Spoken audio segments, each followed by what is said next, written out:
Welcome back everyone. Welcome to civil services study practice set number ये 15 है। ये test series UPPSC PCS के लिए चल रही है। 14 टेस्ट अभी तक कंप्लीट हो गए हैं। प्लेलिस्ट इस टेस्ट सीरीज की बना रखी है, वहाँ पर आप टेस्ट नंबर 1 से लेकर 15 तक पहुँच सकते हैं। डिस्क्रिप्शन बॉक्स में लिंक है उसका। चलिए स्टार्ट करते हैं ये टेस्ट। तो पहला प्रश्न है यहाँ पर, विश्व व्यापार संगठन यानी WTO के संदर्भ में दो कथन है यहाँ पर, कौन सा इसमें सही होगा? WTO की स्थापना मार्केस समझौते के तहत की गई थी और वर्तमान में एगोंजी ओकोंजो इवेला WTO की महानिदेशक के रूप में कार्यभार संभालने वाली दूसरी महिला हैं। WTO यानी वर्ल्ड ट्रेड ऑर्गेनाइजेशन, हिंदी में है विश्व व्यापार संगठन, मार्केस समझौते के तहत की गई थी। इसकी स्थापना करेक्ट है पहला वाला स्टेटमेंट। और वर्तमान में एनगोजी ओकोंजो इवेला WTO की महानिदेशक के रूप में कार्यभार संभालने वाली पहली महिला हैं। ठीक है, तो गलत है यहाँ पर दूसरा वाला कथन, केवल पहला ही यहाँ पर सही होगा। सी है इसका आंसर।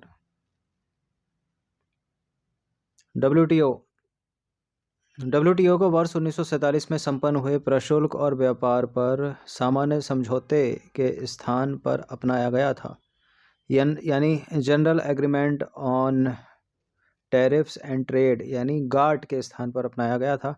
WTO के निर्माण की पृष्ठभूमि गार्ट के उरुग्वे दौर की वार्ता में तैयार हुई और 1 जनवरी 1995 को WTO द्वारा कार्य शुरू किया गया। पहले गार्ट था ये नंबर इस पर कॉल या व्हाट्सएप करके आप फुल टेस्ट सीरीज परचेज कर सकते हैं। देखिए, जिस समझौते के तहत WTO की स्थापना की गई उसे मार्केस समझौते के रूप में जाना जाता है, इसलिए वर्ष 1994 में मोरक्को के मार्केस में हस्ताक्षर किए गए। इसके लिए वर्ष 1994 में मोरक्को के मार्केस में हस्ताक्षर किए गए, पहला वाला सही है। WTO एक अंतर्राष्ट्रीय संगठन है जो देश के मध्य व्यापार के नियमों को विनियमित करता है। WTO का मुख्यालय है स्विट्जरलैंड के जेनेवा में। अब जो दूसरा स्टेटमेंट था उस पर आ जाइए। नाइजीरिया की एनगोजी ओकोंजो इवेला WTO की 7वीं महानिदेशक हैं। उन्होंने 1 मार्च 2021 को पदभार ग्रहण किया। वह महानिदेशक के रूप में सेवा करने वाली पहली महिला और पहली अफ्रीकी हैं। उनका कार्यकाल 31 अगस्त 2025 को समाप्त होगा। तो दूसरा वाला स्टेटमेंट गलत है क्योंकि पहली महिला है। निम्नलिखित में से कौन सा प्रत्यक्ष कर नहीं है? डायरेक्ट टैक्स कौन सा नहीं है इनमें? सीमा शुल्क, प्रतिभूति लेन देन कर, संपत्ति कर, कॉरपोरेट टैक्स। देखिए, संपत्ति कर जो है वो प्रत्यक्ष कर है, कॉरपोरेट टैक्स प्रत्यक्ष कर है, प्रतिभूति लेन देन कर भी प्रत्यक्ष कर है। सीमा शुल्क प्रत्यक्ष कर नहीं है, ये अप्रत्यक्ष कर है यानी इनडायरेक्ट टैक्स है।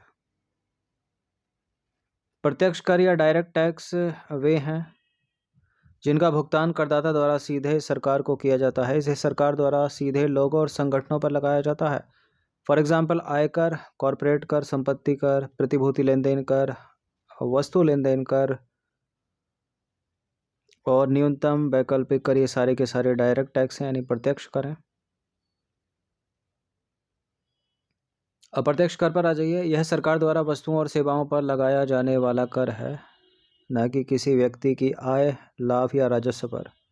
इसका कर बोझ एक करदाता से दूसरे करदाता पर स्थानांतरित किया जा सकता है। इसका प्रभाव उन उत्पादों की कीमत बढ़ाने पर पड़ता है जिन पर वे लगाए जाते हैं। अप्रत्यक्ष कर के उदाहरण हैं केंद्रीय उत्पाद शुल्क, सीमा शुल्क, सेवा कर, बिक्री कर और मूल्य वर्धित कर यानी वैट। गैर बैंकिंग वित्तीय कंपनी यानी NBFC के संबंध में निम्नलिखित में से कौन सा कथन सही है?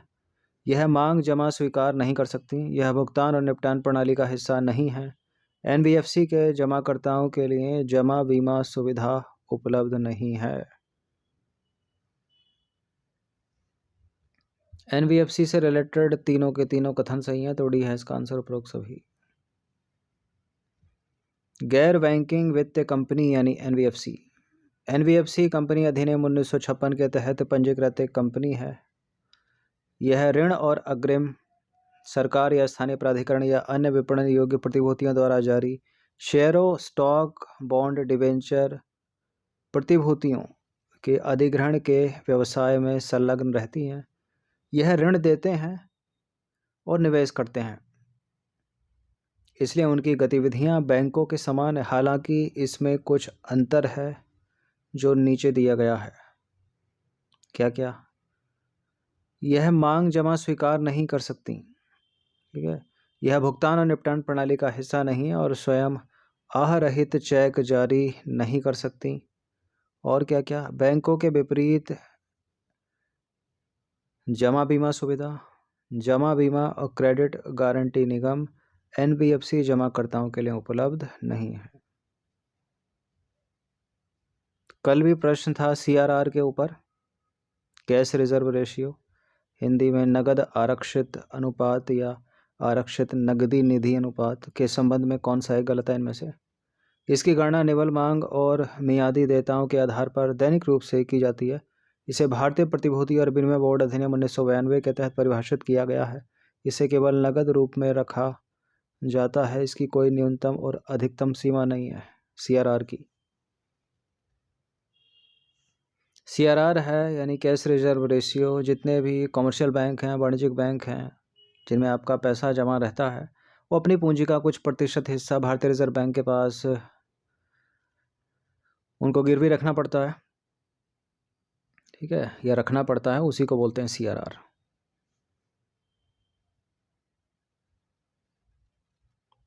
तो पहला वाला सही है सीआरआर के बारे में, सी भी सही है, डी भी सही है। सीआरआर के बारे में यहाँ पर बी गलत है। भारतीय प्रतिभूति और विनिमय बोर्ड अधिनियम 1992, ये तो सेबी से संबंधित है। सीआरआर से इसका क्या मतलब है? आरबीआई अधिनियम होगा ना।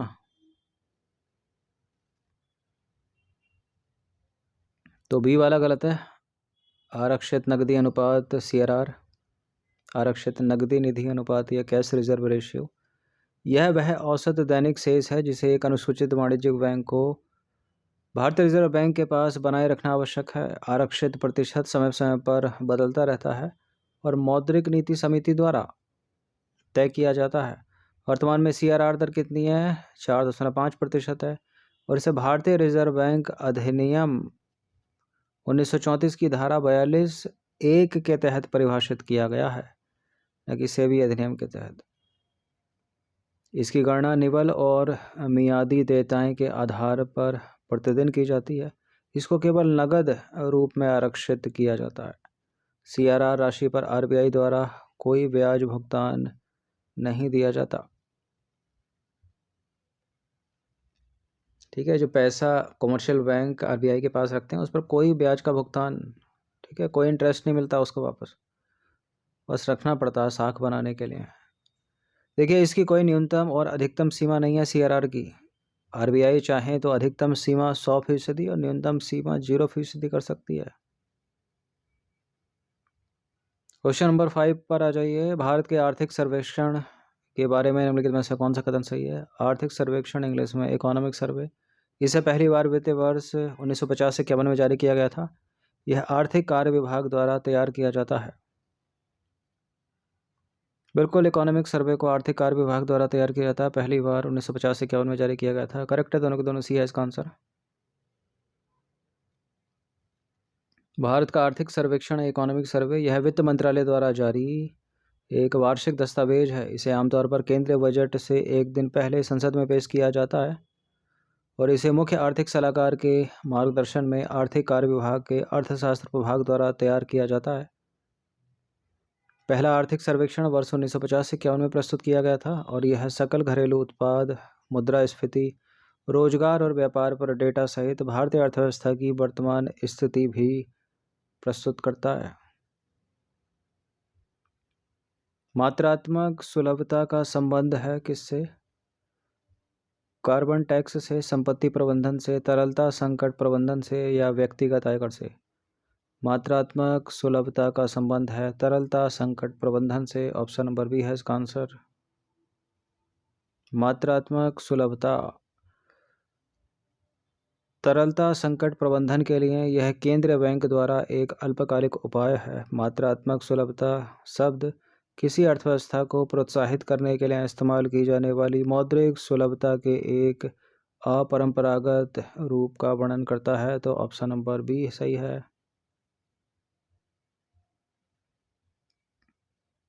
क्वेश्चन नंबर 7 पर आ जाइए। प्राथमिक बाजार के संबंध में निम्नलिखित में से कौन सा कथन सत्य है? मौजूदा प्रतिभूतियों का कारोबार इस बाजार में किया जाता है। यह भारतीय रिजर्व बैंक द्वारा विनियमित है। यह प्रारंभिक सार्वजनिक प्रस्ताव के माध्यम से कई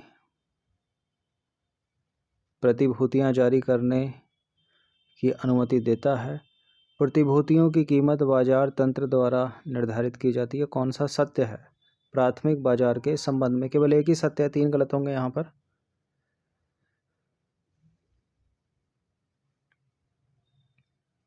देखिए, पूंजी बाजार के 2 खंड हैं, एक है प्राथमिक बाजार और दूसरा है द्वितीयक बाजार।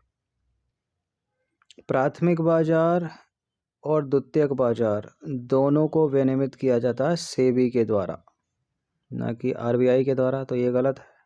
मौजूदा प्रतिभूतियों का कारोबार जिस बाजार में किया जाता है वो है द्वितीयक बाजार, ये भी गलत है। प्रतिभूतियों की कीमत बाजार तंत्र द्वारा निर्धारित की जाती है द्वितीयक बाजार में, ये भी गलत है। यह प्रारंभिक सार्वजनिक प्रस्ताव के माध्यम से नई प्रतिभूतियां जारी करने की अनुमति देता है, यहाँ पर सी सही है।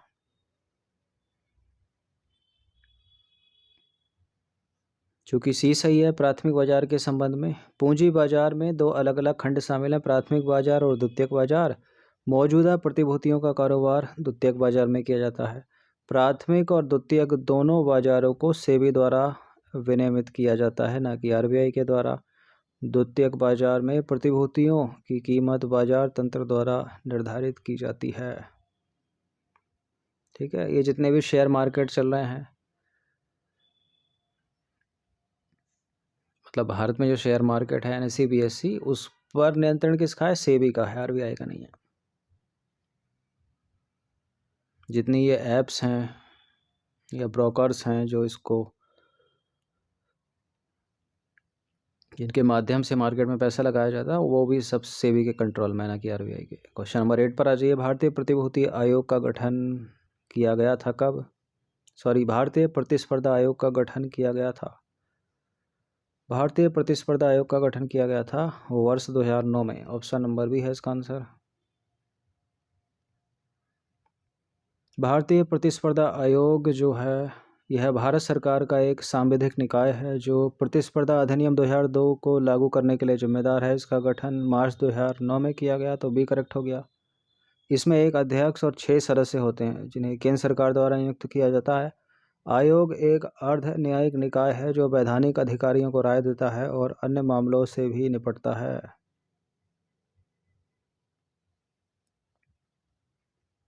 क्वेश्चन नंबर 9 पर आ जाइए। प्रधानमंत्री श्रम योगी मानधन योजना के संदर्भ में निम्नलिखित में से कौन सा कथन सत्य है?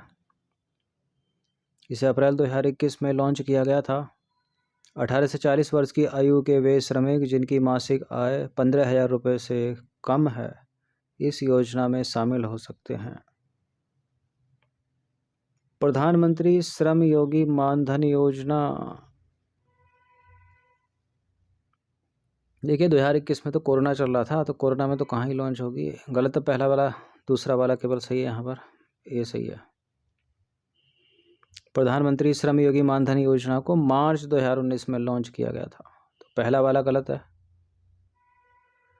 और यह 60 वर्ष की आयु प्राप्त करने पर 3,000 की मासिक न्यूनतम पेंशन प्रदान करने के लिए एक स्वैच्छिक और अंशदायी पेंशन योजना है। 18 से 40 वर्ष की आयु वर्ग के श्रमिक जिनकी मासिक आय 15,000 या उससे कम है, ठीक है, और जो इनके सदस्य नहीं है, क्या है ये, सरकार द्वारा वित्त पोषित, इस योजना में शामिल हो सकते हैं।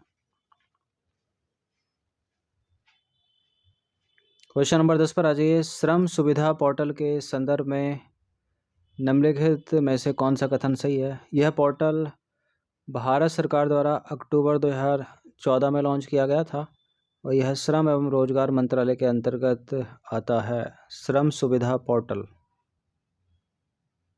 बिल्कुल।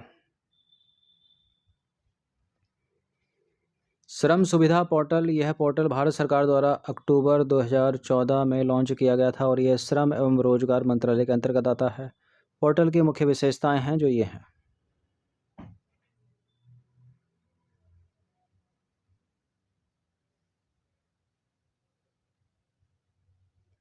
क्वेश्चन नंबर 11 पर आ जाइए। सूची 1 को सूची 2 के साथ सम्मिलित कीजिए। नीचे दिए गए कूट का प्रयोग करके सही उत्तर का कीजिए चुनाव। सूची 1 में है रेलवे जोन और सूची 2 में है कहाँ पर उनके मुख्यालय होंगे।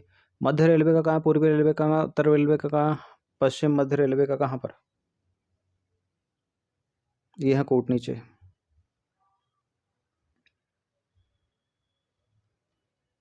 देखिए, मध्य रेलवे का है मुंबई में, पूर्वी रेलवे का है कोलकाता में, उत्तर रेलवे का है नई दिल्ली और पश्चिम मध्य रेलवे का जबलपुर। ए का टू बी का 1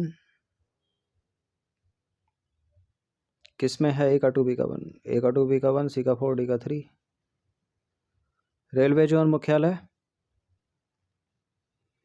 मध्य रेलवे का मुंबई में, पूर्वी रेलवे का कोलकाता, उत्तर रेलवे का नई दिल्ली, पश्चिम मध्य रेलवे जबलपुर। क्वेश्चन नंबर 12 पर आ जाइए। निम्नलिखित में से कौन सा सुमेलित नहीं है? राष्ट्रीय राजमार्ग जिन नगरों को जोड़ता है। नेशनल हाईवे नंबर 2 दिल्ली से Kolkata, national highway number 3 Agra से Mumbai, national highway number 6 Delhi से मुंबई और नेशनल हाईवे नंबर 9 पुणे से मछलीपट्टनम। NH2 दिल्ली टू कोलकाता सही है। NH3 Agra to Mumbai, NH6 Delhi से मुंबई नहीं है, NH9 पुणे से मछलीपट्टनम। सी गलत है यहाँ पर। दिल्ली से जो मुंबई जाता है वो जाता है national highway number 8 Jaipur, Ahmedabad और बड़ोदरा के रास्ते, और नेशनल हाईवे नंबर 6 जा रहा है हजीरा से कोलकाता, नागपुर, रायपुर, संभलपुर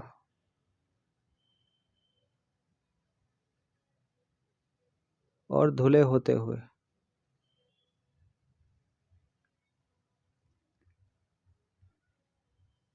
क्वेश्चन नंबर 13 पर आ जाइए। निम्नलिखित में से कौन से संगठन विश्व बैंक समूह का हिस्सा हैं?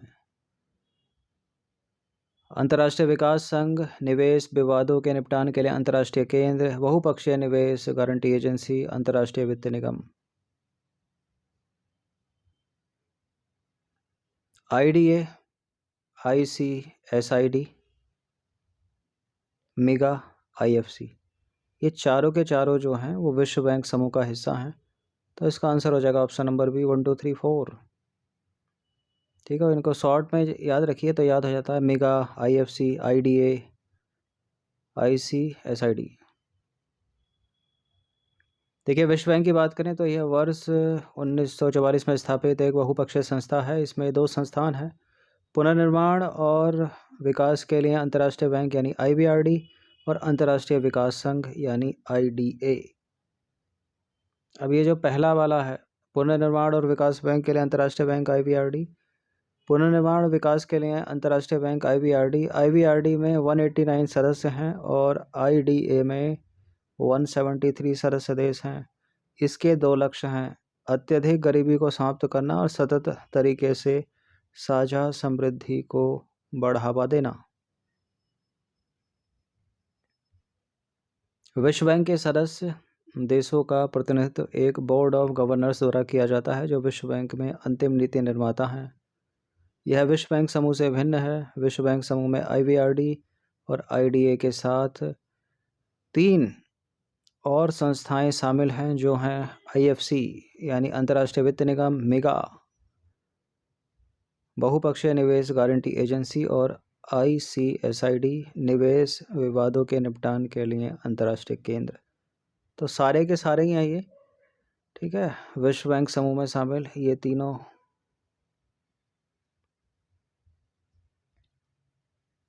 और अंतर्राष्ट्रीय विकास संघ।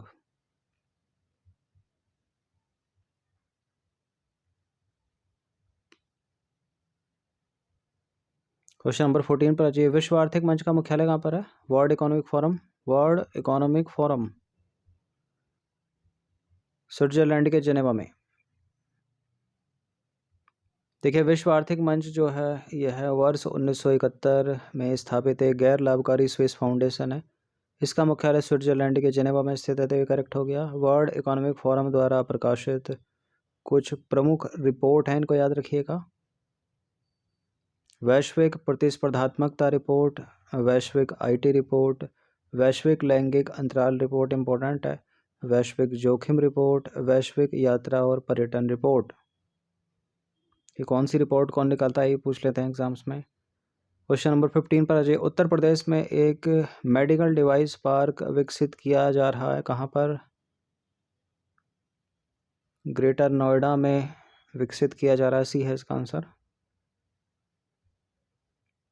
देखिए, यमुना एक्सप्रेसवे औद्योगिक विकास प्राधिकरण ग्रेटर नोएडा में मेडिकल डिवाइस पार्क विकसित कर रहा है।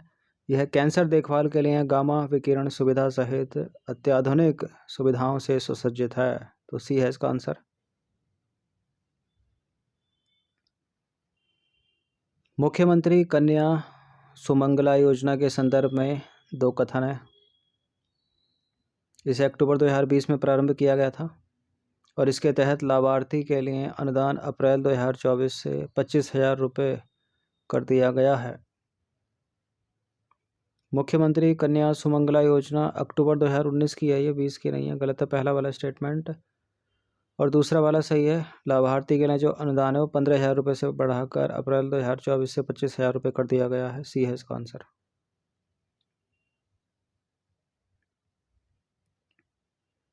मुख्यमंत्री कन्या सुमंगला ये जो योजना है वो उत्तर प्रदेश सरकार की योजना है। इसे अक्टूबर 2009 में शुरू किया गया था और राज्य सरकार द्वारा लिए गए निर्णय के अनुसार अप्रैल 2024 से लाभार्थी के लिए अनुदान 15,000 रुपये से बढ़ाकर 25,000 रुपये कर दिया गया है। यह योजना बालिका के जन्म से लेकर स्नातक स्तर तक की शिक्षा की सुविधा प्रदान करती है।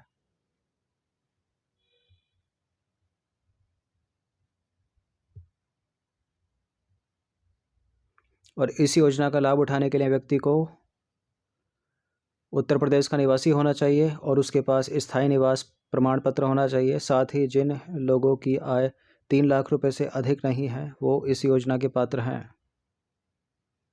क्वेश्चन नंबर 17 पर आ जाइए। निम्नलिखित में से कौन सा देश पहली 5 सितारा ट्रेन, उसका नाम है dream of the desert, launch करेगा?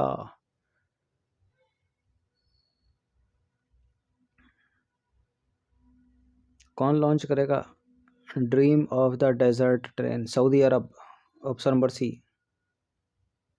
सऊदी अरब मध्य पूर्व में पहली 5 सितारा train dream of the desert शुरू करेगा और ये जो ट्रेन सेवा है वो वर्ष 2025 के अंत में शुरू होने वाली है। The dream of desert train एक पर्यटक ट्रेन है जो सऊदी अरब के रेगिस्तान में यात्रा कराती है। यह ट्रेन सऊदी अरब की राजधानी रियाद से उत्तर में अल कुरायत क्षेत्र तक लगभग 1300 किलोमीटर चलेगी। क्वेश्चन नंबर 18 पर आ जाइए। निम्नलिखित में से किसे भारत रत्न पुरस्कार 2024 से सम्मानित किया गया है? पीवी नरसिम्हा राव, चौधरी चरण सिंह, कर्पूरी ठाकुर, लाल कृष्ण आडवाणी। इन चारों को भारत रत्न पुरस्कार 2024 से सम्मानित किया गया। डी है इसका आंसर। 1 2 3 4 25 के तो अभी है नहीं, इसमें 24 वाले इंपॉर्टेंट रहेंगे। वर्ष 2024 में भारत रत्न पुरस्कार कर्पूरी ठाकुर, एम.एस. स्वामीनाथन, पीवी नरसिम्हा राव और लाल कृष्ण आडवाणी, चौधरी चरण सिंह को दिया गया, तो डी करेक्ट है। ठीक है, देश का सर्वोच्च नागरिक पुरस्कार है ये भारत रत्न, 1954 में शुरू किया गया था। यह मानव प्रयास के किसी भी क्षेत्र में उच्चतम स्तर की असाधारण सेवा या प्रदर्शन को मान्यता देने के लिए प्रदान किया जाता है। भारत रत्न के लिए जो सिफारिश है वो स्वयं प्रधानमंत्री द्वारा की जाती है राष्ट्रपति को। पुरस्कार प्रदान किए जाने पर प्राप्तकर्ता को राष्ट्रपति द्वारा हस्ताक्षरित एक प्रमाण पत्र मिलता है और एक पदक प्राप्त होता है। 20 प्रश्न है इसमें। क्वेश्चन नंबर 19 पर आ जाइए। निम्नलिखित में से किसने बैडमिंटन एशिया टीम चैंपियनशिप 2024 में स्वर्ण पदक जीता? बैडमिंटन एशिया टीम चैंपियनशिप 2024 में स्वर्ण पदक जीता पीवी सिंधु ने और अनमोल खरब ने। ठीक है, ऑप्शन नंबर इसका जो बनेगा वो 3 4 वाला बनेगा, यानी बी है इसका आंसर।